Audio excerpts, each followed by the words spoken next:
मां ख़बर शामिल क्यों था। अलाए छो वॾे वज़ीर खे सिंधी अदबी बोर्ड नज़र ई नथो अचे। सिंधी अदबी बोर्ड जे चेयरमैन जो चवणु आहे त सरदार शाह बोर्ड जी मालिकी करण बदिरां कमकार में रुख़नो विझे थो।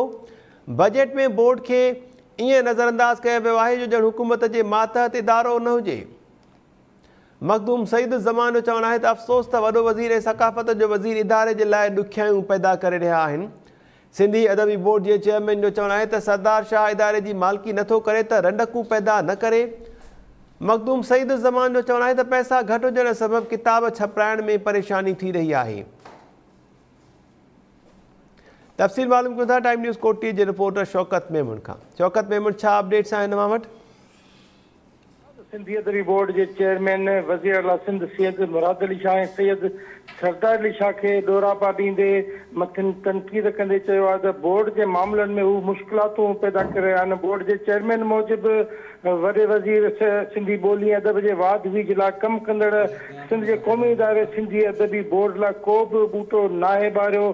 सरवरी जमायत जे चेयरमैन पीपल्स पार्टी के सीनियर अॻवान चेयरमैन सिंधी अदबी बोर्ड मखदूम सईद ज़मा आतिफ़ अदबी बोर्ड के पब्लिक रिलेशन ऑफिसर ज़रिए जारी कयल पंहिंजे बयान में चयो आहे त सैयद मुराद अली शाह सिंधी अदबी बोर्ड के सिंध जी बजट में ईअं नज़रअंदाज़ किया ॼण त अदबी बोर्ड हुकूमत सिंध के मातहती न हुजे। बोर्ड के चेयरमैन मखदूम सईद ज़मा वधीक चयो आहे त सिंधी अदब लाइ 75 सालनि खां मथे हिन इदारे जूं ख़िदमतूं आहिनि। उन बावजूद वज़ीर आला सिंध सैयद मुराद अली शाह के ख़बर न आहे छो सिंधी अदबी बोर्ड नज़र ई नथो अचे।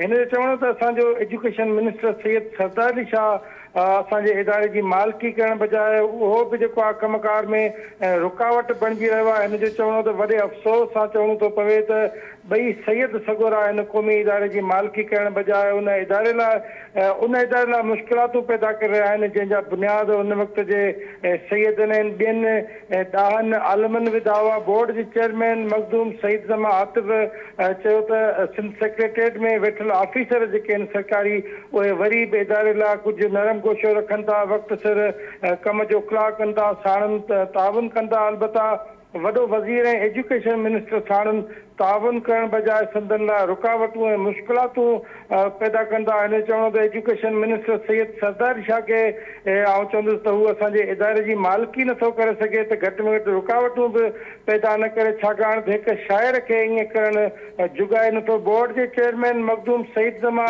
आतिफ़ जो चवणु आहे त हिन वक़्तु महांगाई जे दौर में बोर्ड जी ग्रांट मां वॾी रक़म सिर्फ़ु मुलाज़िमनि जे पघारनि ऐं रिटायर थींदड़ मुलाज़िमनि जे पेंशन में ख़र्च थी वञनि था, जंहिं करे किताब वक़्त सिर शाया करण में परेशानी थिए थी। मखदूम सईद ज़मा मूजिबि संदसि ख़्वाहिश आहे त हिन जदीद टेक्नोलॉजी ऐं सोशल मीडिया वारे हिन दौर में सिंधी अदबी बोर्ड के वधि खां वधि जदीद बणायूं ऐं किताब शाया करण सां गॾोगॾु सिंधी अदबी बोर्ड जे किताबनि जे इल्मी ज़ख़ीरे खे जेके कलमी मुसविदनि जी सूरत में आहिनि बोर्ड में उनखे जेको शाया करायो वञे, उन्हनि खे पढ़ंदड़नि ताईं पहुचायो वञे त जीअं सिंध तोड़े दुनिया में हिन क़ौमी इदारे जी नामचारी थी सघे। जी महताब।